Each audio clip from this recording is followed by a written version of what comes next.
رب العالمين والعاقبة للمتقين والصلاة والسلام على سيد الأنبياء والمرسلين نبينا محمد وعلى آله وأصحابه أجمعين.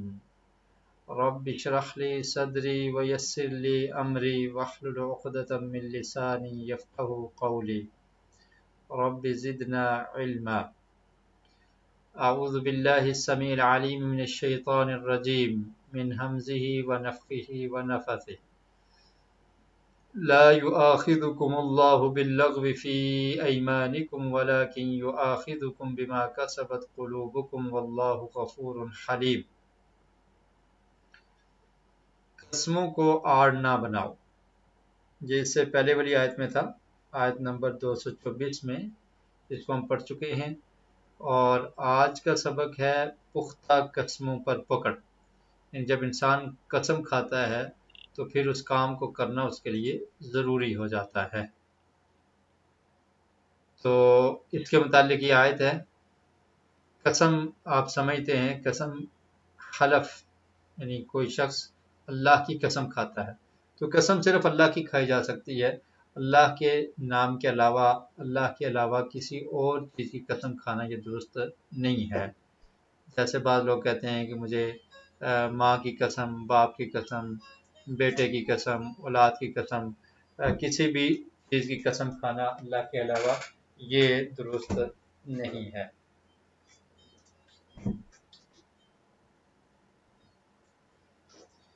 جی تو ترجمہ دیکھیں پہلے. لا یؤاخذکم اللہ، لا کا مطلب ہوتا ہے نہیں. لا یؤاخذکم اللہ، نہیں پکڑتا تمہیں اللہ. باللغو، لغو کے ساتھ، لغو کہتے ہیں بےہودہ. فی ایمانکم، تمہاری قسموں میں. ایمان یمین کی جمع ہے، یمین کہتے ہیں قسم کو، اور اس کی جمع ایمان ہے. تو ایمانکم تمہاری قسموں میں، تمہاری قسموں میں سے جو لغو ہیں اس پر مؤاخذہ نہیں ہے، اس پر تمہیں اللہ نہیں پکڑتا. وَلَكِنْ يُؤَاخِذُكُمْ، لیکن، اور لیکن وہ پکڑتا ہے تمہیں بما کسبت قلوبکم، جو کمایا تمہارے دلوں نے. واللہ غفور حلیم، اور اللہ تعالیٰ بخشنے والا بردبار ہے. تو مطلب یہ ہے کہ جو لغو قسم ہے، لغو قسم کا مطلب یہ ہے کہ جس میں ارادہ نہیں ہے، قسم کھانے کا ارادہ نہیں تھا، ویسے ہی زبان سے قسم جاری ہوگی. جیسے بعض لوگوں کی عادت ہوتی ہے کہ وہ بات بات پر قسم کھاتے ہیں، یعنی ان کا کوئی ارادہ نہیں ہوتا اور دل سے ارادہ کر کے وہ قسم نہیں کھاتے، ویسے ہی باتوں میں قسم کا ذکر آ جاتا ہے اور اس طرح سے وہ قسم کھاتے رہتے ہیں. اگرچہ یہ عادت اچھی نہیں ہے، اس کو دور کرنا چاہیے، لیکن اس قسم پر مؤاخذہ نہیں ہے. کون سی قسم پر مؤاخذہ ہے؟ جب انسان بما کسبت قلوبکم، جو تمہارے دلوں نے کمایا، یعنی دل سے ارادہ کر کے تم نے قسم کھائی کہ یہ کام میں نے کرنا ہے، تو پھر اب اللہ کی قسم کھائی تب کرنا ہی پڑے گا. یہ قسم کھا لی کہ یہ کام میں نے نہیں کرنا، اور اس پر ارادہ کر کے، ارادے سے، دل سے قسم کھا کر آپ یہ کہتے ہیں کہ یہ کام میں نہیں کروں گا، اور پھر قسم کھا لیتے ہیں، تو پھر اس قسم کو پورا کرنا کیا ہے؟ ضروری ہے. اگر کسی کام کے کرنے کی قسم کھائی ہے تو وہ کرنا ضروری ہو جائے گا. اگر کسی کام سے باز رہنے کی، نہ کرنے کی قسم کھائی ہے تو اس کو نہ کرنا ضروری ہو جائے گا. تو یہ اس پر مؤاخذہ ہے. مؤاخذہ کیا ہے؟ کہ اس کو کرنا ضروری ہے. اگر کوئی شخص اس کام کو نہیں کرتا، اس نے قسم کھا لی، تو پھر اس پر کیا ہے؟ اسے کفارہ دینا ہوگا. کفارے کا ہم پڑھیں گے، تو بہرحال یہ یاد رکھیں کہ اسے پھر کفارہ ادا کرنا ہوگا. اور اسی طرح اگر کوئی شخص یہ دیکھتا ہے کہ اس نے قسم کھا لی کہ میں یہ کام نہیں کروں گا، اور اب وہ یہ سمجھتا ہے کہ یہ کام کرنا تو بہتر ہے، میرے لیے بہتر ہے، مجھے کرنا چاہیے، تو اب وہ کیا کرے گا؟ اب وہ قسم کا کفارہ دے گا اور اس کام کو کر لے گا. اور بعض لوگ جھوٹی قسم کھاتے ہیں، تو یہ بہت بڑا جرم ہے. اس کو کہتے ہیں یمین غموس. غموس کا مطلب ہوتا ہے ڈبو دینے والی، یعنی یہ قسم انسان کو جہنم میں ڈبو دے گی. جھوٹی قسم کھانا، یعنی جھوٹ بول کر اس پر اللہ کا نام لے لینا، یہ بہت بڑا جرم ہے اور اس کا بہت بڑا گناہ ہے. ایسی قسم کھانے سے بچنا چاہیے. اگر آپ کو نہیں پتا تو آپ وہ بات کہہ دیں مجھے نہیں پتا، اور اس کے لیے قسم کھائیں اور پھر جھوٹ بولیں تو یہ بہت بڑا گناہ ہے، اس سے بچنا ضروری ہے۔ اور ایسی جھوٹی قسم پر پھر کفارہ نہیں ہوتا، اس پر پھر استغفار ہے، توبہ ہے، سچے دل سے معافی مانگنی ہے، تو اللہ تعالیٰ معاف کرنے والا ہے۔ واللہ غفور حلیم۔ جی، للذین یؤلون من نسائهم تربص 4 اشہر فإن فاؤوا فإن اللہ غفور رحیم وإن عزموا الطلاق فإن اللہ سمیع علیم۔ اس آیت میں، آیت نمبر 226 میں ایلا کا ذکر ہے۔ ایلا، ایلا کہتے ہیں قسم کھانا۔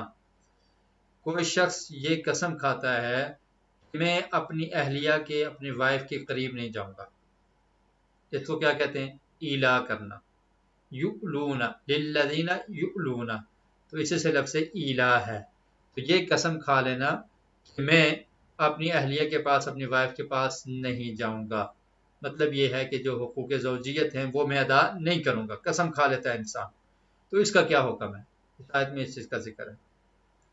الہ کے لیے مدت کتنی ہے، یعنی کتنی مدت کی قسم کھائی جا سکتی ہے؟ 4 ماہ کی مدت ہے۔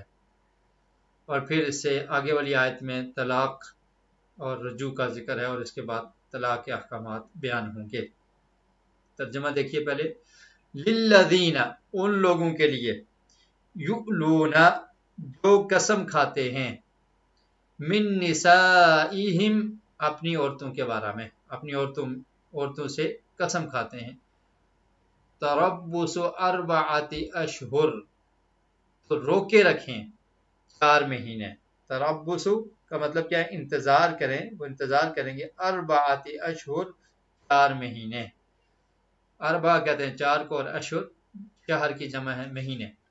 فَإِن فَاؤوا، اگر فاؤوا وہ لوٹیں، رجوع کر لیں، فَإِنَّ اللَّهَ غَفُورٌ رَحِيمٌ، تو بے شک اللہ تعالیٰ بخشنے والا اور رحم کرنے والا ہے۔ تو اس کو کہتے ہیں ایلا۔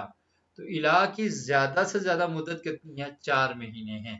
کوئی شخص یہ قسم کھا لیتا ہے کہ میں 1 مہینے تک اپنی اہلیہ کے قریب نہیں جاؤں گا، کوئی معاملہ ہو جاتا ہے، آپس میں کوئی ناراضگی ہو جاتی ہے اور مرد یہ قسم کھا لیتا ہے، تو یہ اس کی قسم کیا ہے؟ درست ہے، اور اس نے جو قسم کھائی ہے اس کو وہ پورا کرے، 1 مہینے تک وہ نہیں جائے گا۔ یہ زیادہ سے زیادہ کتنی قسم کھائی جا سکتی ہے؟ اصل میں جاہلیت میں یہ تھا کہ لوگ خواتین کو تنگ کرتے تھے اور پھر لمبی قسمیں کھالتے، میں سال نہیں جاؤں گا، 2 سال نہیں جاؤں گا، اور پھر ایسے اپنی جو ان کی بیویاں تھیں ان کو تنگ کیا کرتے تھے۔ تو اس لیے اللہ تعالیٰ نے ایک مدت مقرر کر دی کہ اگر تمہارا کوئی اختلاف ہے، تم قسم کھاتے ہو، یا ایک ادب سکھانے کے لیے کوئی بھی معاملہ ہے، 4 مہینے مدت ہے، بس اس سے زیادہ نہیں۔ 4 مہینے کی قسم کھا سکتا ہے وہ شخص کہ میں 4 مہینے تک اس کے قریب تک نہیں جاؤں گا، مطلب یہ ہے کہ وہ جو حقوق ہے میں ان کو ادا نہیں کروں گا۔ اب اس نے قسم کھا لی، اور کیا کرنا ہے؟ 4 مہینے اس نے پورے کرنے ہیں۔ اگر وہ 4 مہینوں کے دوران رجوع کر لیتا ہے تو پھر اسے کیا ہے؟ کفارہ دینا ہوگا، اور 4 مہینے سے زیادہ نہیں کر سکتا۔ اگر 4 مہینے پورے ہو گئے اور اس کے بعد بھی وہ حقوق زوجیت ادا نہیں کر رہا، تو پھر کیا ہے؟ پھر اسے چاہیے کہ وہ طلاق دے دے۔ یہ نہیں ہے کہ خود بخود، بعض لوگ سمجھتے طلاق دے، خود بخود طلاق نہیں ہوگی، پھر اس سے مطالبہ کیا جائے گا کہ بھائی کہ تم اگر نہیں رہنا چاہتے اس عورت کے ساتھ تو تم طلاق دے دو، وہ طلاق دے دے۔ اگر طلاق نہیں دیتا تو پھر عورت کو یہ اختیار ہے کہ وہ خلا لے لے، اور اگر خلا میں بھی وہ اس کو بتایا جائے کہ عورت خلا لینا چاہتی ہے اور وہ نہیں اگری ہو رہا، تو پھر عدالت میں فیصلہ جائے گا، اور عدالت نکاح کو فسخ بھی کر سکتی ہے۔ تو بہرحال یہ قسم کھانے کی جو زیادہ سے زیادہ مدت وہ کیا ہے؟ 4 مہینے۔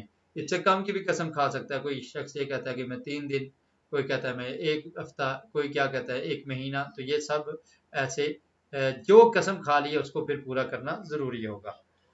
نبی کریم صلی اللہ علیہ وسلم نے ایک دفعہ ایسے قسم کھائی اپنی بیویوں کے متعلق کہ میں 1 ماہ کے لیے قریب نہیں جاؤں گا۔ تو پھر آپ نے، یہ صحیح بخاری میں حدیث ہے، اور پھر پیارے رسول صلی اللہ علیہ وسلم نے اس مدت کو پورا کیا اور اس کے بعد پھر تعلقات قائم کر لیے۔ تو جو مدت آپ نے قسم میں کھائی ہے اس کو پورا کرنا ضروری ہوگا۔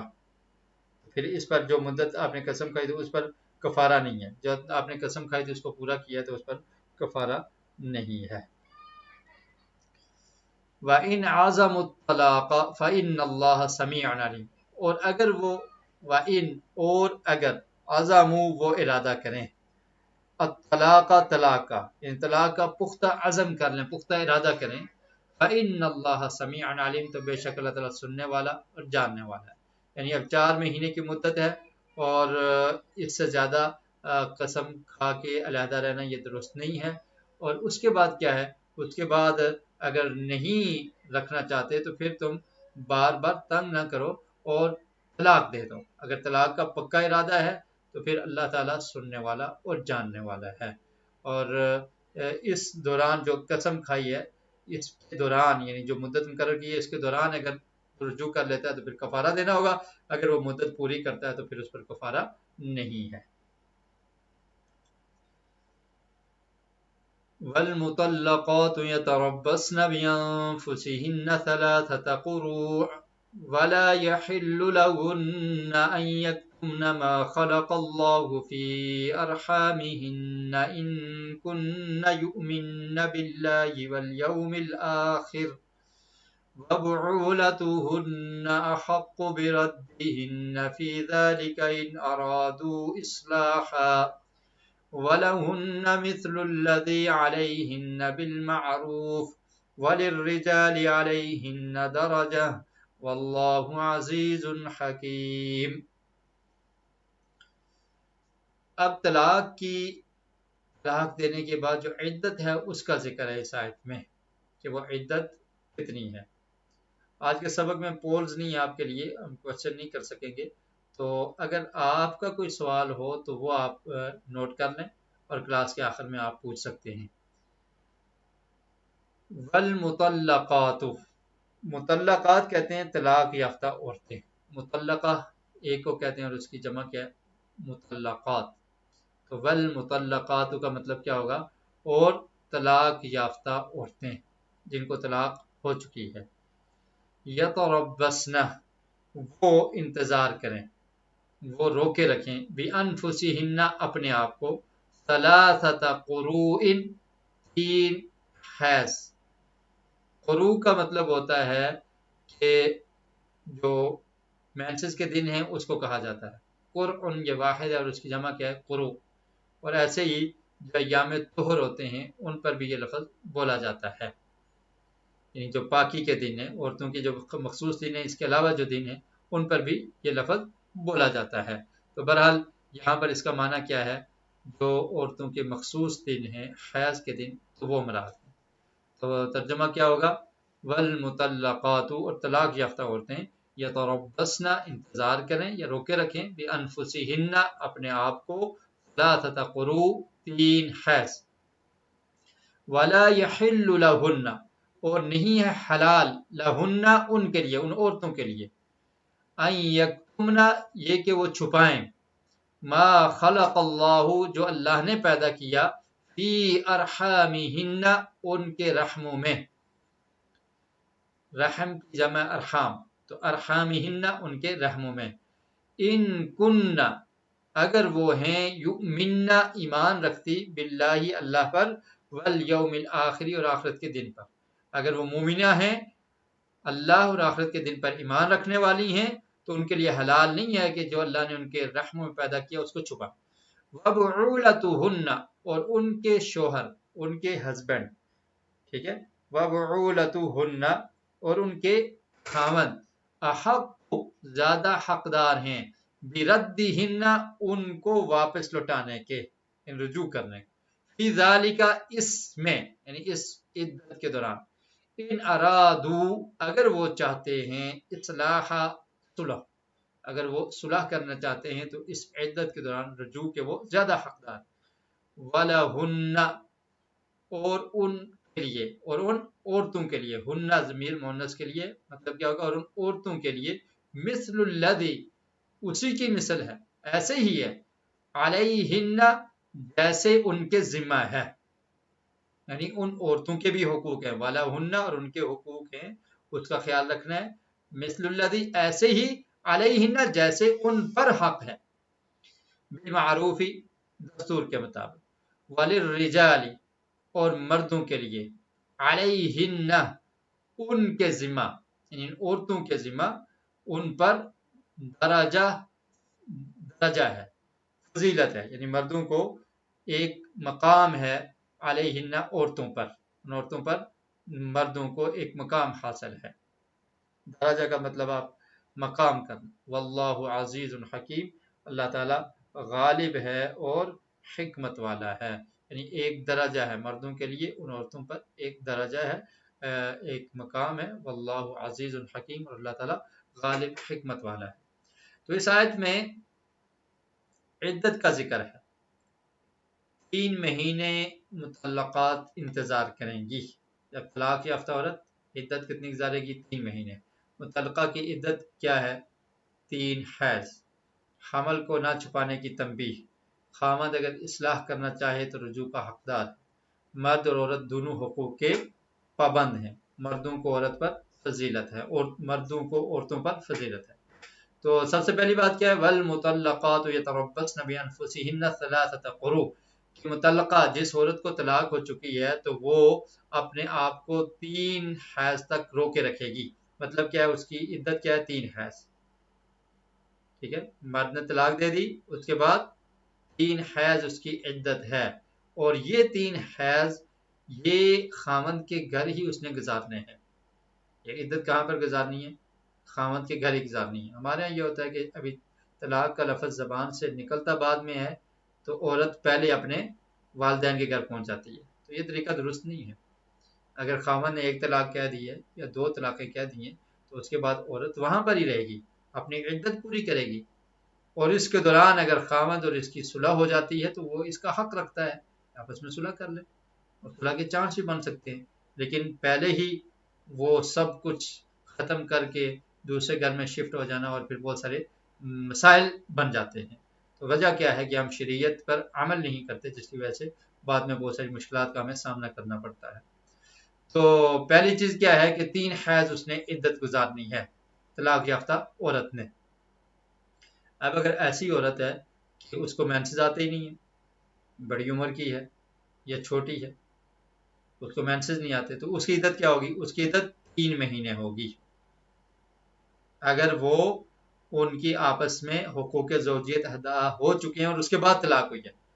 اگر صرف نکاح ہوا ہے اور طلاق ہو گئی ہے تو پھر عدت کی ضرورت نہیں ہے، رخصتی سے پہلے اگر طلاق ہو گئی، رخصتی ہو چکی ہے اور پھر ایسی عورت ہے کہ اس کے مینسز نہیں ہیں تو پھر اس کی عدت کیا ہے؟ 3 مہینے، اور جس کو مینسز آتے ہیں تو اس کی بھی عدت کیا ہوگی؟ 3 حیض۔ اور اگر عورت کو حمل ہے تو پھر اس کی عدت کیا ہوگی؟ طلاق ہوگی اور ابھی وہ حاملہ ہے تو اس کی عدت ہوگی وضع حمل تک، جب تک ڈیلیوری نہیں ہوتی اس وقت تک عدت ہے، جب ڈیلیوری ہوگی تو اس کی عدت ختم ہوگی۔ تو یہ جو طلاق یافتہ عورتیں ہیں ان میں سے جو مینسز والی ہیں ان کی عدت 3 مینسز ہیں، اور جو ان کو یہ ختم ہو چکے ہیں مینسز یا جن کو نہیں آتے تو ان کی عدت 3 مہینے ہے، اور اگر کوئی حاملہ عورت ہے تو اس کی عدت کیا ہوگی؟ وضع حمل، یہ آپ نے یاد رکھنا ہے۔ وَلَا يَحِلُّ لَهُنَّ أَن يَكْتُمْنَ مَا خَلَقَ اللَّهُ فِي أَرْحَامِهِنَّ، اور پھر اللہ تعالیٰ نے فرمایا کہ ان کے لیے حلال نہیں ہے کہ جو ان کے رحم میں اللہ تعالیٰ نے پیدا کر دیا اس کو چھپائیں۔ اب اس کو چھپانا ان کے لیے حلال نہیں ہے اگر وہ اللہ پر اور آخرت پر یہ ایمان رکھتی ہیں۔ مطلب کیا ہے کہ عورت کو طلاق ہوئی اور وہ حاملہ تھی، اس نے چھپا لیا، بتایا نہیں کسی کو کہ میں حاملہ ہوں یا نہیں ہے، تو اب اس کو ایسے کنسیڈر کیا گیا، یہ سمجھا گیا کہ حمل نہیں ہے، تو اس نے حمل چھپایا ہوا تھا اور عدت ختم ہوئی، اس نے کسی اور مرد سے نکاح کر لیا، تو اب جو پہلے سے حمل موجود ہے اور دوسرے سے نکاح کر لیا تو یہ ایک زیادتی اور ظلم اس نے کیا ہے، کیونکہ یہ کسی اور کا بچہ تھا یا بچی تھی، حمل تھا اور کسی اور کے ذمہ لگا دیا گیا، تو اس لیے فرمایا کہ یہ چھپانا نہیں ہے۔ اسی لیے اس کی عدت کیا ہے؟ اگر حمل کی حالت میں طلاق ہو، اور حمل کی حالت میں طلاق ہو جاتی ہے، بعض لوگ یہ بھی سوال کرتے ہیں کہ کیا حمل میں طلاق دے دی گئی ہے تو وہ ہوئی ہے نہیں؟ ہاں طلاق تو ہو جائے گی، لیکن اس کی عدت کیا ہوگی؟ وضع حمل تک. تو اس چیز کو چھپانا نہیں. ایسے ہی یہ نہیں چھپانا کہ مینسز آ رہے ہیں یا نہیں آ رہے، کیونکہ اگر اس چیز کو عورت چھپا لے گی تو تب بھی پرابلم بن سکتی ہے، کیونکہ جو عدت کا تعلق اس کے ساتھ ہے کہ یہ 3 مینسز ہیں، اس نے چھپا لیے تو پھر یہ عدت پوری نہیں ہو سکے گی. اس سے پہلے وہ نکاح کر لے تب بھی غلط ہے، اور اگر اس نے چھپا لیے اور پھر لمبی عدت گزار دی تو تب بھی یہ جو ہے وہ غلط ہو جائے گا. تو اس چھپانے سے اللہ تعالیٰ نے منع کیا کہ اس چیز کو چھپانا نہیں ہے، نہ یہ مینسز والے معاملے کو چھپانا ہے اور نہ ہی رحم میں اگر حمل ہے تو اس کو بھی چھپانا نہیں ہے. وَبُعُولَتُهُنَّ أَحَقُّ بِرَدِّهِنَّ فِي ذَلِكَ. اور اب آپ دیکھیں کہ عدت کے دوران، عدت ہم بیان کر چکے ہیں جو بھی ہے، اس کے دوران رجوع کرنے کا حق ہے. احق بردہن، مرد کو اختیار ہے کہ وہ آپس میں اگر ان ارادوا اصلاح، اگر وہ آپس میں صلح چاہتے ہیں، اصلاح کرنا چاہتے ہیں تو وہ رجوع کر سکتے ہیں. یعنی مرد یہ کہے گا کہ میں دوبارہ راضی نامہ کر لیتا ہوں اور ہم دوبارہ آپس میں میاں بیوی ہی ہیں، تو اس کے دوران ان کو اختیار ہے. یعنی طلاق کے بعد یہ عدت اور اس کے دوران یہ اختیار حاصل ہے. وَلَهُنَّ مِثْلُ الَّذِي عَلَيْهِنَّ بِالْمَعْرُوفِ. اور وَلَهُنَّ مِثْلُ الَّذِي، اور اب عورتوں کے حقوق کا ذکر ہے. وَلَهُنَّ، اور ان کے لیے، مثل الذی، ایسے ہی حق ہے جیسے ان پر ہے، یعنی جیسے ان کے ذمہ حق ہے ایسے ہی ان عورتوں کا بھی خیال رکھنا چاہیے. ان کے بھی حقوق ہیں، ان کو پورا کرنا یہ مرد کی ذمہ داری ہے. ان کے نان نفقے کو پورا کرنا، ان کی رہائش، ان کے اخراجات کو پورا کرنا. اور پھر اس میں یہ بھی ہے اگر وہ مرد طلاق دے چکا ہے تو عدت کے دوران اس عورت کو رہائش دینا اور اس کا خرچہ کھانا پینا دینا یہ مرد کے ذمہ ہے، طلاق دینے کے بعد بھی. تو اس لیے اس کا یہاں پر خاص ذکر کر دیا کہ وَلَهُنَّ مِثْلُ الَّذِي عَلَيْهِنَّ بِالْمَعْرُوفِ، کہ ان کے جو حقوق ہیں وہ بھی مردوں نے پورے کرنے ہیں. جیسے مرد یہ دیکھتے ہیں کہ عورت کے ذمہ یہ حق ہیں، اس کو چاہیے کہ ہمارے حقوق کا خیال رکھے. تو اللہ تعالیٰ نے فرمایا کہ جیسے تمہیں اس چیز کا پتہ ہے تو یہ بھی پتہ ہونا چاہیے کہ عورتوں کے بھی حقوق ہیں، ان کا تم نے خیال کرنا ہے. مثل الذی، ایسے ہی، علیہن، جیسے ان پر حق ہے، جیسے ان کی ذمہ داریاں ہیں تو ایسے ہی جو تمہاری ذمہ داریاں ہیں ان کے حق میں تو ان کو بھی پورا کرنا ہے. وَلِلرِّجَالِ عَلَيْهِنَّ دَرَجَةٌ، اور پھر فرما دیا، وضاحت کر دی کہ مردوں کو ایک مقام حاصل ہے عورتوں پر، کیونکہ فطرتی طور پر اللہ رب العالمین نے مرد کو قوام بنایا ہے. قوام کا مطلب کیا ہے؟ سربراہ، ذمہ دار. تو مردوں کو ایک مقام حاصل ہے کہ وہ فطرتی اعتبار سے بھی، جسمانی اعتبار سے بھی، اخلاقی اعتبار سے بھی، مالی اعتبار سے بھی عورتوں پر مقام رکھتے ہیں، کیونکہ مرد کو یہ حکم دیا ہے کہ اس نے اہلیہ کے خرچے کو برداشت کرنا ہے، اپنے گھر والوں کے خرچوں کو پورا کرنا ہے، اس کو رہائش دینی ہے، اس کو کھانا دینا ہے. تو یہ ذمہ داری کس کی ہے؟ مرد کی ذمہ داری ہے. تو اس لیے اللہ تعالیٰ نے مرد کو ایک درجہ اور مقام دیا. اور ایسے ہی عورتوں کے لیے ضروری ہے کہ وہ مرد کی اطاعت اور فرمانبرداری کریں، اپنے خاوند کی اطاعت کریں، جو وہ بات کہتا ہے شریعت کے خلاف نہ ہو تو اس بات کو ماننا ان کے لیے ضروری ہے. تو یہ مقام ہے. اور یہ دوسری جگہ پر قرآن مجید میں اللہ تعالیٰ نے ارشاد فرمایا الرجال قوامون علی النساء، کہ مرد جو ہیں وہ قوام ہیں. قوام کا مطلب کیا ہوتا ہے؟ سربراہ ہیں. اور وہ کس لیے قوام ہے؟ کیونکہ وہ اپنے مال کو خرچ کرتے ہیں اور ان کی یہ ذمہ داری اللہ تعالیٰ نے لگائی ہوئی ہے، یہ کوئی احسان نہیں ہے، ذمہ داری اللہ نے لگائی ہے، تو اس کام کو پورا کرنا ان کے لیے ضروری ہے. تو اس لیے اللہ تعالیٰ نے ان کو ایک مقام دیا، ایک درجہ دیا. واللہ عزیز الحکیم، اللہ تعالیٰ غالب حکمت والا ہے. الطلاق مرتان فإمساك بمعروف أو تصريح بإحسان ولا يحل لكم أن تأخذوا مما آتيتموهن شيئا إلا أن يخافا ألا يقيما حدود الله. جی، تو اب طلاق کا طریقہ اس آیت میں بیان کیا گیا ہے. ترجمہ پہلے دیکھ لیتے ہیں. الطلاق مرتان، طلاق 2 بار ہے. مرتان کا مطلب کیا ہے؟ 2 مرتبہ. مرہ کہتے ہیں ایک کو، اور مرتان کیا کہتے ہیں؟ 2 کو. تو طلاق 2 بار ہے. فَإِمْسَاكُمْ بِمَعْرُوفٍ، امساک کا مطلب ہوتا ہے روک لینا. فَإِمْسَاكُمْ تو روکنا ہے، بِمَعْرُوفٍ دستور کے مطابق. طلاق دے دی، اس کے بعد فَإِمْسَاكُمْ بِمَعْرُوفٍ روکنا ہے دستور کے مطابق. تشریح بعد میں کرتے ہیں، ترجمہ دیکھ لیں. فَإِمْسَاكُمْ روکنا ہے، بِمَعْرُوفٍ دستور کے مطابق، اچھائی کے ساتھ.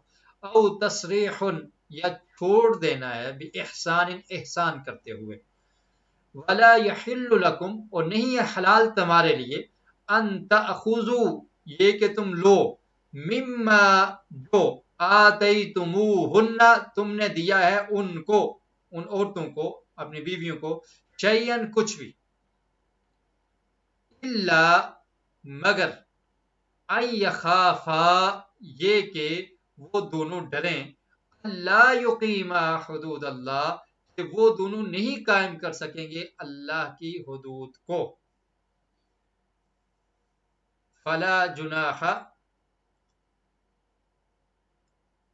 جی یہاں سے فلا جناح فإن خفتم اللہ یقیما حدود اللہ، تو اگر وہ ڈریں، فإن خفتم اگر تم ڈرتے ہو، اللہ یقیما کہ الا ان یخافا اللہ یقیما حدود اللہ، اس کے بعد ہے فلا جناح علیہما.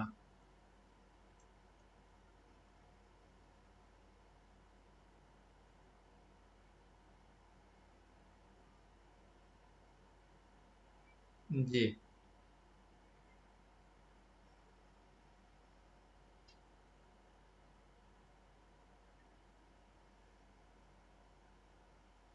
جی ٹھیک ہے. فإن خفتم اللہ یقیما حدود اللہ، اس کے بعد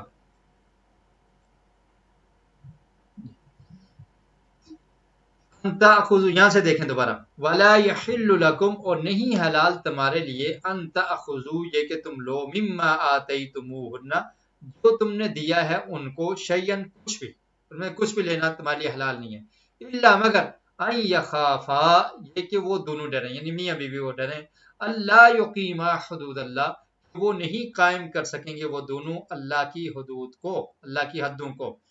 ان خفتم تو اگر تم ڈرتے ہو، اللہ یقیما یہ کہ نہیں وہ قائم کر سکتے، حدود اللہ اللہ کی حدود کو، اللہ کی حدوں کو، فلا جناح علیہما نہیں ہے کوئی حرج، علیہما ان دونوں پر، فی مفتدت بھی جو وہ فدیہ دے دے اس کے بدلے میں، یعنی وہ عورت فدیہ دے دے، فی مفتدت جو فدیہ دے دے بھی اس کے بدلے میں.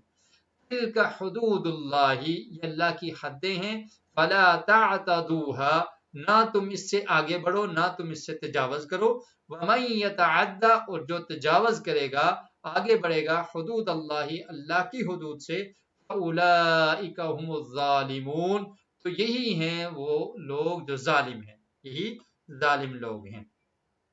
جی یہ تھا ترجمہ. اب اس کی تشریح دیکھیں. الطلاق مرتان طلاق 2 مرتبہ ہے. کیا مطلب؟ طلاق رجعی جس کے بعد رجوع ہو سکتا ہے وہ کیا ہے؟ 2 مرتبہ ہے، 2 بار ہے. تو ایک بار میں ہی 3 طلاقیں دے دینا یا کہنا کہ میں 100 طلاقیں دے رہا ہوں، یہ طریقہ درست نہیں ہے، یہ خلاف سنت ہے. ٹھیک ہے. تو طلاق دینے کا طریقہ کیا ہے کہ آپ ایک بار ہی طلاق دیں گے، اس کے بعد عدت ہے، عدت کے دوران رجوع کر لیں. اگر نہیں رجوع کرنا تو ٹھیک ہے، عدت ختم ہوئی تو عورت آزاد ہوگی، وہ آگے نکاح کر سکتی ہے. لیکن پھر فائدہ کیا ہے اس کا؟ یہ اختیار ہوگا کہ وہ آگے بھی نکاح کر سکتی ہے اور اس مرد کے ساتھ بھی دوبارہ نکاح کر سکتی ہے عدت کے بعد. کب؟ جب مرد نے ایک طلاق دی ہوگی. تو اس لیے طلاق اگر دینی ہے تو ایک دفعہ ہی طلاق ہے، یا پھر 2 طلاقیں دی، پھر عدت ختم ہوئی اس نے دوبارہ طلاق دے دی، یا کبھی زندگی میں ایک طلاق دے دی بس ختم بات. اس کے بعد عدت کے بعد عورت رخصت ہو جائے گی، وہ فارغ ہے. اب لازمی نہیں ہے کہ آپ 3 یا 100 یا اتنی بار اطلاق کریں، یہ کافی ہوتا ہے. اور اسی طریقے پر عمل کرنا چاہیے. طلاق دینے کا جو صحیح طریقہ وہ کیا ہے کہ ایسی حالت میں طلاق دی جائے جس حالت میں مرد اور عورت آپس میں انہوں نے حقوق زوجیت ادا نہیں کیے. دوسری چیز کیا ہے؟ طہر کی حالت میں طلاق دی جائے. صحیح طریقہ ہے اس پر عمل کرنا چاہیے. ٹھیک ہے، طہر کی حالت میں پاکیزگی کے جو دن ہیں ان میں طلاق دی جائے اور ان دنوں میں وہ اس کے قریب بھی نہ گیا ہو. تو ان چیز اور پھر ایک ہی طلاق دی جائے، یہ صحیح طریقہ ہے. پھر عدت ہوگی اور عدت کے بعد اگر وہ آپس میں نہیں ملنا چاہتے تو بات ختم ہو جائے گی اور جدا ہو جائے گی. تو یہ اصل طریقہ ہے جس کو لوگ اپناتے نہیں ہیں. طلاق مرتان، یہ مطلب ہے کہ 2 بار ہے. ایک دفعہ ایسے طلاق دے دی، پھر اس کے بعد کیا ہے؟ عدت کے دوران آپ نے رجوع کر لیا، ٹھیک ہے. اگر رجوع نہیں کیا تو معاملہ ختم ہو گیا، لیکن پھر آپ کہتے ہیں کہ ہم آپس میں دوبارہ صلح کرنا چاہتے ہیں، نکاح کر لیں. پھر زندگی میں کبھی اختلاف ہوا تو دوسری بار پھر طلاق دیتے. ایک ہو چکی ہے، یہ پوری زندگی کی 3 طلاقیں ہوتی ہیں. یہ نہیں ہوتا کہ ایک ہی دفعہ میں بس فائر کر دو 3 فائر. یہ پوری زندگی کے لیے ہوتا ہے. جب شادی شدہ آدمی ہو گیا اس کے بعد پوری زندگی میں اس کو 3 چانس ہیں. پہلا چانس اس طرح سے کرنا ہے، پھر آپ نے آپس میں صلح کر لی یا نکاح کر لیا، پھر کبھی اختلاف ہو گیا کسی سال میں، پھر اس نے دوبارہ طلاق بول دیا. اب کتنی طلاقیں ہوگی؟ 2 ہوگی. تو یہ مطلب ہے طلاق مرتان، طلاق 2 بار. تو دوسری کے بعد پھر رجوع کرنے کا حق ہے. یہ کتنا آسان ہے اسلام سمجھنا کہ کتنے چانس مل رہے ہیں. دوسری طلاق آپ نے دے دی، اس کے بعد پھر آپ کو اختیار ہے. اگر مینسز والی عورت ہے، 3 مہینے کی مدت ہے، 3 مینسز، اس میں رجوع کر لیں. اگر مینسز نہیں آ رہے تو 3 مہینے کی مدت ہے، اس میں رجوع کر لیں. اگر رجوع نہیں کیا تو پھر دوسری طلاق کے بعد عورت پھر فارغ ہو جائے گی. لیکن پھر بھی آپ کو یہ ابھی آپ کو یہ چانس ہے کہ اگر دوبارہ نکاح کرنا چاہتے ہیں نکاح کر سکتے ہیں. اب پہلے بھی ایک دفعہ ہو گیا طلاق ایسے دے دی، پھر رجوع کر لیا، دوسری بار طلاق دے دی اور عدت ختم ہوگی، رجوع نہیں کیا، ٹھیک ہے. اور پھر اس کے بعد یہ ہوا کہ چلو نکاح کر لیا یا رجوع ہی کر لیا دوسری کے بعد، پھر کبھی لڑائی ہوئی تو اس شخص نے کیا کہا؟ پھر طلاق کہہ دی. اب یہ کون سی طلاق تھی؟ تیسری طلاق. تو اب یہ چانس ختم ہو گیا. تیسری طلاق کہی، اس کے بعد عورت عدت تو گزارے گی لیکن اس عدت کے دوران مرد اسے رجوع نہیں کر سکتا. معاملہ ختم ہو گیا، رجوع نہیں کر سکتا اور اس سے نکاح بھی نہیں کر سکتا. بس ختم. پہلے 2 چانس ہیں تو اب کیا ہو گیا؟ 3 ہوگی. اب اس کے بعد رجوع نہیں کر سکتا، نکاح بھی نہیں کر سکتا. آگے ہم پڑھیں گے اس کو، آگے والی آیت میں آ رہا ہے. تو اب اس کے لیے یہ حلال نہیں ہے کہ وہ اس سے نکاح کرے. ہاں اب عورت آزاد ہے، وہ کسی اور مرد سے نکاح کر سکتی ہے، اور مرد چاہتا ہے دوسری شادی کرنا یا کسی اور عورت سے نکاح کرنا تو وہ بھی کر سکتا ہے. اور اب عورت نے کسی اور سے نکاح کر لیا، وہ آزاد ہے، اب یہ مرد سے دوبارہ نکاح نہیں کر سکتا. ہاں یہ ہے کہ وہ نکاح اس نے کیا اور اس نے بھی طلاق دے دی. نکاح کیا اس لیے نہیں کہ کچھ دن کے لیے نکاح کر رہا ہوں، جس کو حلالہ کہتے ہیں، یہ والا کام یہ حرام ہے. اس پر تو نبی کریم صلی اللہ علیہ وسلم نے ارشاد فرمایا لعن اللہ المحلل والمحلل له، کہ لعنت ہو اللہ تعالیٰ کی اس پر جو حلالہ کرتا ہے یا جو کرواتا ہے. اور حلالہ کرنے والے کو کیا کہا ہے؟ کرائے کا سانڈ کا ہے پیارے رسول صلی اللہ علیہ وسلم نے. تو یہ طلاق ہوگی تیسری بھی. اس کے بعد کیا ہے؟ اس کے بعد وہ عورت کسی اور سے شادی کر لیتی ہے، ان کی زندگی آپس میں گزر رہی ہے، خدا نخواستہ وہ خامد فوت ہو گیا یا اس نے طلاق دے دی، تو اب اس کو یہ اختیار ہے کہ اگر پہلے خامد کی طرف لوٹنا چاہتی ہے تو اس سے دوبارہ نکاح کر سکتی ہے. ٹھیک ہے، پلاننگ کے تحت نہیں کہ میں نکاح کر لیتا ہوں ایک رات کے لیے اور پھر اس کے بعد چھوڑ دوں گا اور اس طرح. یہ تو بے حیائی ہے اور یہ تو لعنتی کام ہے. تو ایسے صرف اختیار نہیں. تو یہ 2 چانس ملے ہیں، یہ مطلب ہے طلاق مرتان کہ رجی طلاق 2 بار ہے، اور وہ 2 بار کا طریقہ میں نے آپ کو بتا دیا ہے. تو اس کے بعد کیا ہے؟ فَإِمْسَاكُمْ بِمَعْرُوفٍ أَوْ تَسْرِيحٌ بِإِحْسَانٍ. طلاق دے دی، اس کے بعد کیا کرنا ہے؟ اگر تم رجوع کرنا چاہتے ہو تو معروف طریقے کے ساتھ روک دو. امساکن روکنا ہے، بمعروف اچھائی کے ساتھ، او تصریح بإحسان یا پھر احسان کرتے ہوئے چھوڑ دو. احسان کیا ہے؟ کوئی گفٹ دے دو، کوئی تحفہ دے دو، ایک وقت تمہارے ساتھ بیتا ہے اس کا، اچھے اخلاق کے ساتھ رخصت کرو، احسان کے ساتھ چھوڑ دو. وَلَا يَحِلُّ لَكُمْ أَن تَأْخُذُوا مِمَّا آتَيْتُمُوهُنَّ شَيْئًا، اور جو تم نے ان کو دیا ہے نا حق مہر کی صورت میں تو وہ واپس نہیں لے سکتے. یہ نہیں کہ طلاق ہوئی تو گننا شروع کر دو، میں نے یہ بھی دیا تھا، یہ بھی دیا تھا، وہ میرا گفٹ تھا، وہ یہ تھا، وہ مہر تھا، یہ تھا، سب واپس کرو. تھوک کر چاٹتے نہیں ہیں. ٹھیک ہے. اور اس سے تو اللہ تعالیٰ نے منع کر دیا کیونکہ یہ حق مہر عورت کا حق تھا. تم جو اس سے علیحدہ ہوئے اس کے عوض تم نے دیا، اور اب اگر تم اس کو طلاق دے رہے ہو تو وہ واپس لینا تمہارے لیے حلال نہیں ہے. کچھ بھی واپس نہیں لے سکتے. الا ان يخافا الا يقيما حدود اللہ، مگر یہ ہے کہ اگر وہ دونوں ڈرتے ہیں کہ اللہ کی حدود کو قائم نہیں کر سکیں گے، اور وہ مرد بھی چاہتا ہے کہ میں یہ مال ہڑپ کر جاؤں، کھا جاؤں، اور اس وجہ سے عورت کو طلاق بھی نہیں دے رہا، اگر طلاق دوں گا تو یہ پیسے بھی واپس نہیں ملیں گے، یہ مجھے دینے پڑیں گے. تو بعض لوگوں نے تو حق مہر ہی نہیں دیا ہوتا نا، جب طلاق ہوتی ہے تو پھر پتہ چلتا ہے، وہ کہتے ہیں وہ اتنا حق مہر لکھوایا ہوا ہے، طلاق دوں تو جاؤں کیسے، کیا کروں. تو وہ کرتے رہتے ہیں اندر اندر ہی، زندگی جو ہے وہ ان کی عذاب بنی ہوتی. اس لیے حق مہر میں بھی کمی رکھنی چاہیے تاکہ جو ادا ہو جائے. اگر ادا ہی نہیں ہوا تو پھر لکھنے کا کیا فائدہ. تو اس لیے فرمایا کہ اگر وہ دونوں ڈرتے ہیں کہ اللہ کی حدود کو قائم نہیں کر سکتے، اور فَإِنْ خِفْتُمْ، اور اگر تم بھی ڈرتے ہو کہ وہ اللہ کی حدود کو قائم نہیں کر سکتے، اس میں ان میں لالچ ہے اور آپس میں رہنا بھی نہیں چاہتے اور مال کا مسئلہ ہے، تو فَلَا جُنَاحَ عَلَيْهِمَا، تو پھر ان پر کوئی حرج نہیں ہے، فِي مَفْتَدَتْ بِهِ، کہ جو فدیہ کر دے اس کے بدلے میں وہ عورت. یعنی عورت یہ کہتی ہے کہ چلو میں اپنے حق مہر تم سے نہیں لیتی، تم مجھے طلاق دے دو، میری جان چھوڑو. اور یہاں پر فی مفتدت سے مراد یہ ہے کہ عورت خلا لیتی ہے، یعنی عورت یہ مطالبہ کرتی ہے کہ مجھے تمہارے ساتھ نہیں رہنا، بس مرد نہیں طلاق دینا چاہتا یا وہ نہیں دے رہا، عورت خلا لے لیتی ہے. تو پھر عورت اس مرد کے ساتھ یہ معاملہ طے کر سکتی ہے کہ جو بھی شرائط طے ہوتی ہیں کہ یہ میں اتنا مال تمہیں دوں گی اور ایکسٹرا بھی دوں گی اور میں تم سے علیحدہ ہو رہی ہوں یا کچھ بھی. اور اگر جب عورت مطالبہ کرے گی تو پھر وہ حق مہر نہیں لے سکے گی. جب کھلا لے گی تو پھر وہ حق مہر لینے کی حقدار نہیں ہے، پھر جو اس نے دیا ہے وہ اس کو واپس کرنا ہوگا. عورت یہ کہتی ہے ہاں میں تمہارا حق مہر بھی تم سے نہیں لیتی یا تمہیں واپس کرتی ہوں اور میری جان چھوڑ دو، اس کو کہتے ہیں خلا.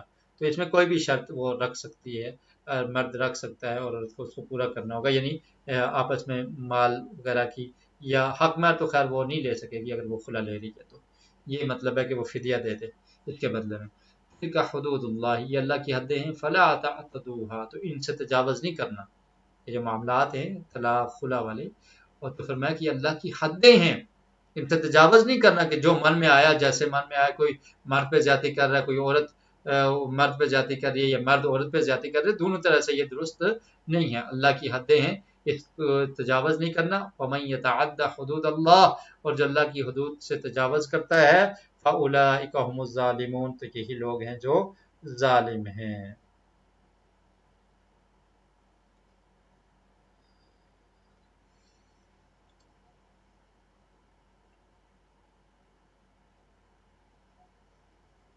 جی، تو یہ دو طلاقوں والے جو بات تھی اس کو ہم نے پڑھ لیا ہے. اب تیسری طلاق کے بارے میں اس آیت میں ذکر ہے. فَإِن طَلَّقَهَا فَلَا تَحِلُّ لَهُ مِن بَعْدُ حَتَّى تَنكِحَ زَوْجًا غَيْرَهُ فَإِن طَلَّقَهَا فَلَا جُنَاحَ عَلَيْهِمَا أَن يَتَرَاجَعَا إِن ظَنَّا أَن يُقِيمَا حُدُودَ اللَّهِ وَتِلْكَ حُدُودُ اللَّهِ يُبَيِّنُهَا لِقَوْمٍ يَعْلَمُونَ. فَإِن طَلَّقَهَا، تو اگر وہ طلاق دے دے اس کو، فلا تحل له من بعد، یعنی اب اس مرد نے تیسری طلاق بھی دے دی ہے، فلا تحل، تو نہیں ہے حلال، لہو اس کے لیے، من بعد اس کے بعد، یعنی تیسری کے بعد پھر اب وہ اس کے لیے حلال نہیں رہے گی، حتی یہاں تک کہ تنکحا، وہ عورت نکاح کر لے، زوجن، زوج کہتے ہیں خامد سے، یعنی کسی اور مرد سے، غیرہ اس کے علاوہ، غیرہ اس کے علاوہ کسی اور کو زوج بنا لے، اس سے نکاح کر لے. فَإِن طَلَّقَهَا، تو اگر وہ بھی طلاق دے دے اس کو، اب کیا اس کے لیے تو حلال نہیں تھی، 3 طلاقیں ہوگی، اب اس نے آگے نکاح کر لیا، تو فَإِن طَلَّقَهَا، اور پھر وہ اس کو طلاق دے دیتا ہے، فَلَا جُنَاحَ عَلَيْهِمَا، تو پھر کوئی حرج نہیں ہے ان دونوں پر، یعنی کن دونوں پر؟ وہ پہلے خاوند اور اس کی بیوی پر، ان یتراجعا کہ یہ دونوں آپس میں رجوع کر لیں، ان ظنا اگر وہ یہ سمجھتے ہیں، گمان کرتے ہیں، ان یقیما حدود اللہ کہ اللہ کی حدود کو قائم رکھ سکیں گے، یعنی پھر ایک دوسرے کے حقوق کا خیال رکھیں گے، اللہ کی جو حدیں ہیں ان کو قائم رکھ سکیں گے، تو پھر وہ دوبارہ آپس میں نکاح کر سکتے ہیں۔ تیسری طلاق دے دی، عورت نے کسی اور مرد سے نکاح کر لیا، اس نے بھی اپنی مرضی سے طلاق دے دی، تو پھر یہ پہلے خاوند کے ساتھ نکاح کرنے کا اس کو حق حاصل ہے۔ وَتِلْكَ حُدُودُ اللَّهِ اور یہ اللہ کی حدیں ہیں، يُبَيِّنُهَا وہ بیان کرتا ہے اس کو، لِقَوْمٍ يَعْلَمُونَ ایسے قوم کے لیے جو جانتے ہیں۔ جی، تو اس کی وضاحت میں آپ کے ساتھ کر چکا ہوں کہ دو طلاقیں کیسے دینی ہیں، اور اس کے بعد تیسری طلاق ہے، اور تیسری طلاق کے بعد وہ عورت تیسری طلاق کے بعد عدت ہوگی، اور عدت کے دوران خرچہ جو ہے وہ مرد کے ہی ذمہ ہے، لیکن رجوع نہیں ہو سکتا اور نکاح بھی نہیں ہو سکتا۔ صرف ایک ہی طریقہ ہے کہ وہ عورت آگے کسی عدت کے بعد کسی اور مرد سے نکاح کر لیتی ہے، اور وہ اپنی مرضی سے کہیں طلاق دیتا ہے، تو پھر یہ دوبارہ نکاح کر سکتے ہیں، ورنہ اور کوئی صورت نہیں ہے، اور حلالے والی صورت بھی درست نہیں ہے۔ اب ایک سوال یہ پیدا ہوتا ہے کہ کسی شخص نے 3 طلاقیں اکٹھی کہہ دی۔ پہلی بات تو یہ میں آپ کو بیان کر چکا ہوں، بتا چکا ہوں کہ یہ طریقہ درست نہیں ہے، 3 طلاقوں کو ایک ہی بار میں کہنا یہ طریقہ درست نہیں ہے، اور یہ 3 طلاق اگر کسی نے ایک ہی دفعہ میں کہہ دی تو پھر ان کو 3 سمجھا جائے گا یا ایک سمجھا جائے گا، اس پر علماء کا اختلاف ہے، اس لیے طلاق کا طریقہ سمجھنا چاہیے تاکہ اس اختلاف تک انسان پہنچے ہی نہ۔ ٹھیک ہے، طلاق جب بھی دینی ہے ایک ہی دے تاکہ آپ کا یہ مسئلہ ہی نہ بنے۔ تو اگر 3 اکٹھی کہہ دی ہیں تو اس میں پھر علماء کا اختلاف ہے، بعض کیا کہتے ہیں کہ یہ 3 کہہ دی ہیں تو 3 ہی ہوگی، اب 3 ہوگی تو پھر کیا ہے، بس عورت عدت گزارے گی، نکاح تو ان کا نہیں ہو سکتا، رجوع بھی نہیں ہو سکتا۔ تو کچھ علماء یہ کہتے ہیں کہ یہ 3 اگر اس نے ایک باری میں کہہ دی ہیں تو یہ ایک شمار، اور یہی بات زیادہ درست معلوم ہوتی ہے۔ اس کے بارے میں صحیح مسلم میں حدیث ہے کہ حضرت نبی کریم صلی اللہ علیہ وسلم سے بیان کرنے والے ابن عباس رضی اللہ تعالیٰ عنہ فرماتے ہیں کہ پیارے رسول صلی اللہ علیہ وسلم کے دور میں، حضرت ابوبکر صدیق رضی اللہ تعالیٰ عنہ کے دور میں، اور حضرت عمر فاروق رضی اللہ تعالیٰ عنہ کے ابتدائی دور میں، ایک بارگی میں ایک مجلس کی 3 طلاقوں کو ایک ہی طلاق سمجھا جاتا تھا۔ پھر اس کو ایک سمجھا جائے گا، جب ایک ہوگی تو پھر اس کے بعد کیا ہے، عدت کے دوران وہ بندہ رجوع کر سکتا ہے، اور اگر عدت ختم ہوگی تو پھر وہ نکاح کر سکتا ہے۔ تو بہرحال علماء کے درمیان یہ اختلافی مسئلہ ہے۔ تو پھر فرماتے ہیں ابن عباس رضی اللہ تعالیٰ عنہ کہ حضرت عمر کے دور میں پہلے ابتدائی 2 سالوں میں یہی چیز تھی کہ 3 کو بھی، یعنی ایک مجلس کی 3 کو ایک شمار کیا جاتا تھا، تو جب دیکھا کہ لوگوں نے اس معاملے میں بہت جلدی شروع کر دی ہے، حضرت عمر نے یہ فیصلہ کیا کہ اب 3 کو 3 ہی شمار کیا جائے گا، اگر تم لوگ ایسے کر رہے ہو تو سزا کے طور پر کیا ہوا، اور اس کو پھر اس میں اختلاف ہے کہ اب حضرت عمر نے یہ جو فیصلہ کیا ہے تو یہ ایک ان کا سیاسی حکم تھا، اس معاملے کو کنٹرول کرنے کے لیے سزا کے طور پر تھا، ورنہ نبی کریم صلی اللہ علیہ وسلم کے دور میں، حضرت ابوبکر صدیق رضی اللہ تعالیٰ عنہ کے دور میں، اور حضرت عمر فاروق رضی اللہ تعالیٰ عنہ کی ابتدائی دور میں اگر 3 کو ایک سمجھا جاتا تھا تو شرعی مسئلہ یہ ہے کہ 3 کو ایک ہی سمجھا جائے گا۔ تو بہرحال طلاق کا طریقہ معلوم ہونا چاہیے، خاص کر کے جو لوگ شادی کرتے ہیں، جو شادی شدہ لوگ ہیں، تو ان کو یہ چیزیں سیکھنی چاہیے۔ اور ایک اہم بات یہ ہے کہ آپ کو نکاح کے وقت مولوی صاحب کی ضرورت پڑتی ہے، تو طلاق دینے سے پہلے بھی ذرا ہوش کے ناخن لینے چاہیے کہ جب ارادہ کیا تو اس سے پہلے کسی عالم سے رجوع کر لیں تاکہ وہ آپ کو طلاق کا طریقہ سمجھا دے، تاکہ بعد میں آپ پریشان نہ ہوں۔ تو بہرحال یہ ہے کہ ایک مجلس میں اگر 3 بھی کہہ دے گا تو وہ ایک ہی شمار ہوگی، واللہ عالم بالصواب۔ تو اس کو جو تیسری ہوتی ہے نا، اس کو کہتے ہیں طلاق بائن۔ پہلی طلاق جو ہے اس کو طلاق رجعی، دوسری کو بھی طلاق رجعی، اور تیسری جو ہوتی ہے اس کو طلاق بائن کہتے ہیں، یعنی اس کے بعد پھر رجوع اور نکاح کے چانس ختم ہو جاتے ہیں۔ وَإِذَا طَلَّقْتُمُ النِّسَاءَ فَبَلَغْنَ أَجَلَهُنَّ فَأَمْسِكُوهُنَّ بِمَعْرُوفٍ أَوْ سَرِّحُوهُنَّ بِمَعْرُوفٍ وَلَا تُمْسِكُوهُنَّ ضِرَارًا لِتَعْتَدُوا فَمَنْ يَفْعَلْ ذَلِكَ فَقَدْ ظَلَمَ نَفْسَهُ ولا تتخذوا آيات الله هزوا واذكروا نعمة الله عليكم وما أنزل عليكم من الكتاب والحكمة يعظكم به واتقوا الله واعلموا أن الله بكل شيء عليم وَإِذَا طَلَّقْتُمُ النِّسَاءَ اور جب تم طلاق دو، جب تم نے طلاق دی تھی النساء عورتوں کو فَبَلَغْنَ أَجَلَهُنَّ اور وہ پہنچ گئی اپنی مدت کو، یعنی انہوں نے اپنی عدت پوری کر لی، طلاق دی اس کے بعد عدت تھی اس کو انہوں نے پورا کر لیا، فَأَمْسِكُوهُنَّ تو تم روک لو ان کو بِمَعْرُوفٍ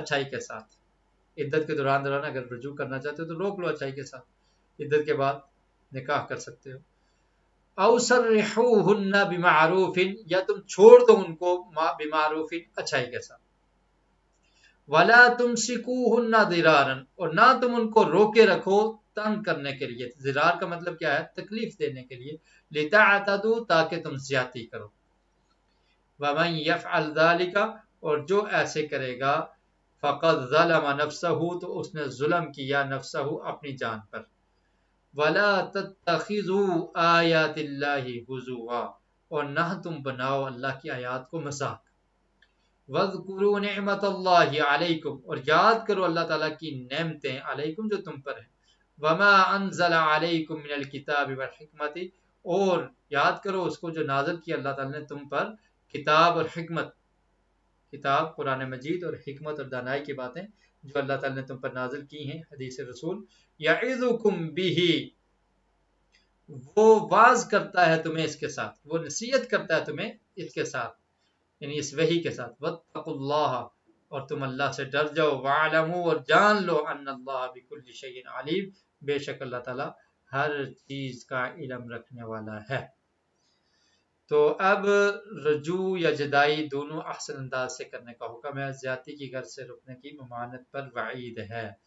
تو فرمایا کہ اگر تم نے عورتوں کو طلاق دے دی ہے، اب تم رجوع کرنا چاہتے ہو تو ان کو معروف اور دستور کے مطابق روک لو، رجوع کر لو، اور اگر رجوع نہیں کرنا چاہتے تو پھر چھوڑ دو ان کو اچھائی کے ساتھ، اور اگر تم ان کو یہ روکے رکھو گے تنگ کرنے کے لیے کہ بس وہ تنگ کرنا کیا ہے کہ طلاق دے دی، عدت کے دوران رجوع کر لیا، ٹھیک ہے، اس کے بعد پھر طلاق دے دی، یعنی ایک تنگ کرنا مقصد ہو یا ان کو روکنا اور پابند کرنا، اور اس طرح سے، اور جاہلیت میں یہ بھی تھا کہ بہت زیادہ طلاقیں بھی بندہ دے دیتا، طلاق دیتا اور پھر رجوع کر لیتا، جب دل کرتا رجوع کر لیا، پھر جب طلاق دی پھر رجوع کر لیا، تو اس لیے اب طلاق و مرتان کیا کہ اس چیز کو بھی ختم کر دیا کہ طلاق کو مقرر کر دیا کہ یہ نہیں ہے کہ تم جتنی بار مرضی کہتے رہو، بس دو بار رجی طلاق ہے، تیسری بار کہو گے تو اس کے بعد رجوع کے چانس ختم ہو جائیں گے، تو پابند کر دیا۔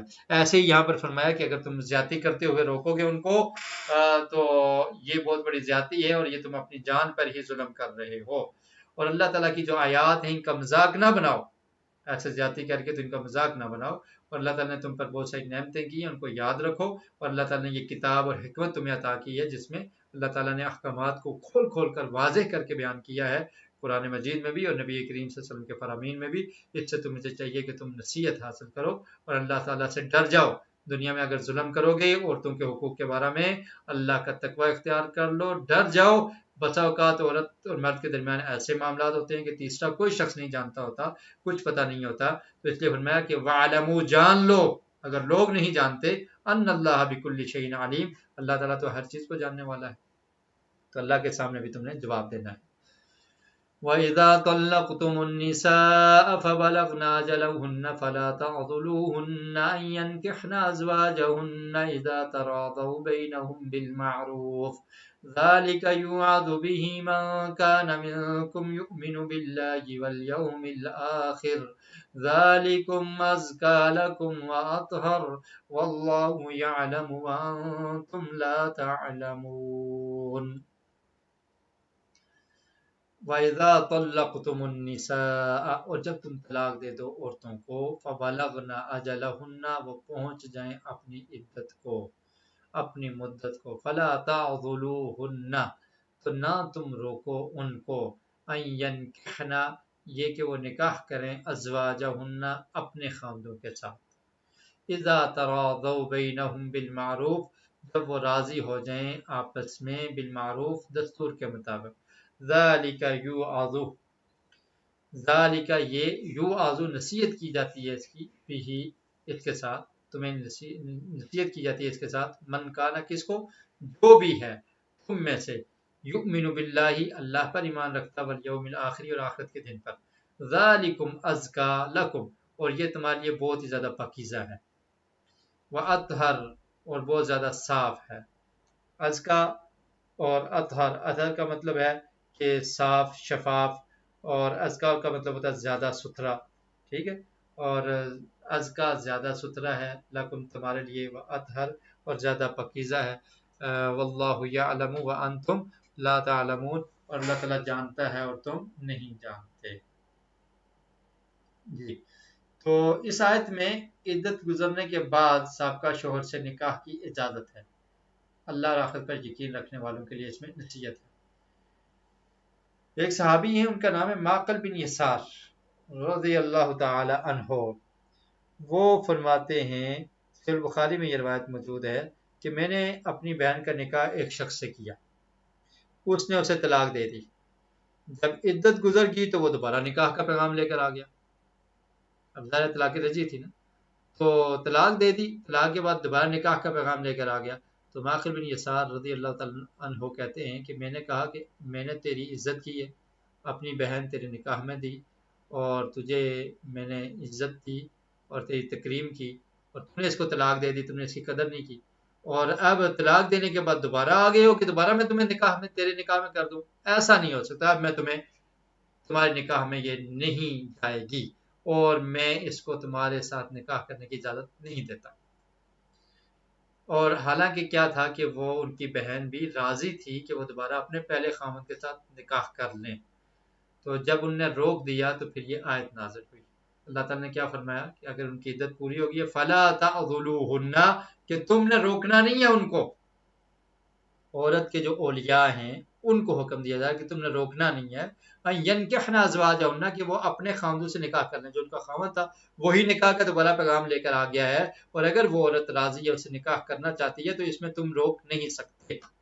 اور اس میں یہ بات بھی سمجھ آ رہی ہے، آپ دیکھیں کہ اللہ تعالیٰ نے کیا فرمایا فَلَا تَعْضُلُوهُنَّ کہ اے مردو تم نے نہیں روکنا ان عورتوں کو کہ وہ نکاح کریں، اس کا مطلب کیا ہے کہ مردوں کو اختیار ہے، عورت خود سے اپنا نکاح نہیں کر سکتی، اگر خود سے کر سکتی ہوتی تو پھر ان کو کہنے کی کیا ضرورت ہے کہ تم نے روکنا نہیں ہے، جب تم روک ہی نہیں سکتے، تمہارے پاس اختیار ہی نہیں ہے، عورت تو آزاد ہے، جائے جس کے ساتھ مرضی نکاح کر لے، جیسے آج کل معاشرے میں ہو رہا ہے، اللہ تعالیٰ معاف کرے، جو پسند آ گیا اس کے ساتھ نکاح کر لو، کوئی باپ کی ضرورت نہیں ہے، بھائی کی ضرورت نہیں ہے، جن نے تمہیں بچپن سے لے کے بڑے جوانی تک پالا، تم پر خرچہ کیا اور تمہاری پرورش کی، تمہاری دیکھ بھال کی، تمہاری حفاظت کی، اور اپنا خون پسینہ لگا کر تمہیں یہاں تک پہنچایا، آج تم اتنا پڑھ گئی ہو، اس قابل ہو چکی ہو کہ تمہیں بس یہ ہے کہ میری اپنی پسند اور جو میں پسند کرتی ہوں وہی ہوگا، مجھے کسی کی اجازت کی ضرورت نہیں ہے، مجھے کسی کی قدر نہیں ہے،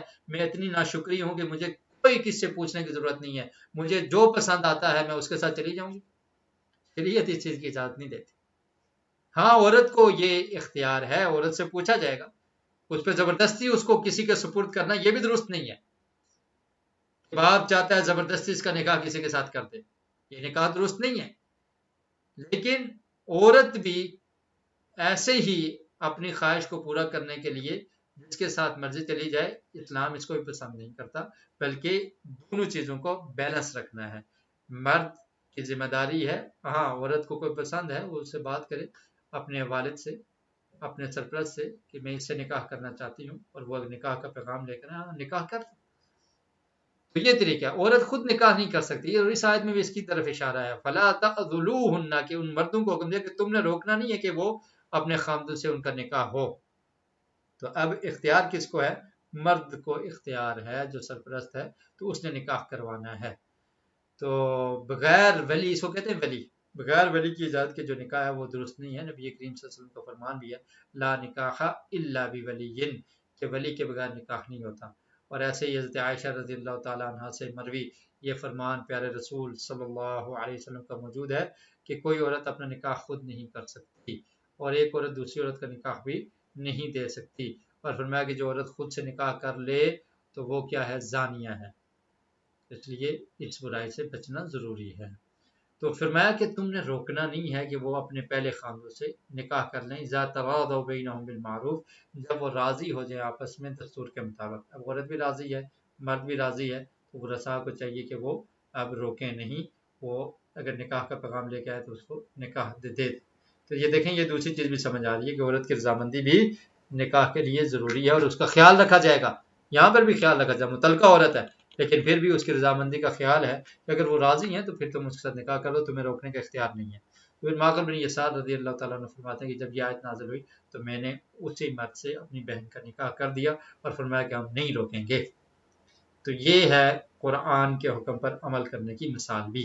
ذَلِكَ يُوعَظُ بِهِ مَنْ كَانَ مِنْكُمْ يُؤْمِنُ بِاللَّهِ وَالْيَوْمِ الْآخِرِ، اور یہ تمہارے لیے ایک وصیت اور نصیحت ہے جو بھی آخرت پر اور ایمان رکھتا ہے اور اللہ پر ایمان رکھتا ہے۔ اور فرمایا کہ یہ پاکیزگی ہے، اس عورت نے پہلے اس مرد کے ساتھ وقت گزارا ہے، وہ ایک دوسرے کو سمجھتے ہیں، اور اسی میں طہارت اور پاکیزگی ہے کہ وہ اسی سے نکاح کر لے۔ اور اللہ تعالیٰ جانتا ہے اس میں کیا حکمت پوشیدہ ہے، کیا کیا اس کے فائدے ہیں، اللہ جانتا ہے، وَأَنْتُمْ لَا تَعْلَمُونَ، تم نہیں جانتے۔ تو ٹائم آپ کا مکمل ہوا چاہتا ہے، 8:29 ہو گئے، 1 منٹ باقی ہے، اور میں چاہ رہا تھا کہ یہ آیت بھی پڑھ لیں لیکن یہ آیت تھوڑی سی لمبی ہے، تو اس میں کچھ چیزیں ہیں ان کو بھی بیان کرنا ہے، تو جب ان کو بیان کیا جائے گا تو وقت زیادہ لگ جائے گا، تو اس لیے اسی پر ہم اکتفا کرتے ہیں۔ سبحانک اللہم و بحمدک، نشہد ان لا الہ الا انت، نستغفرک و نتوب الیک۔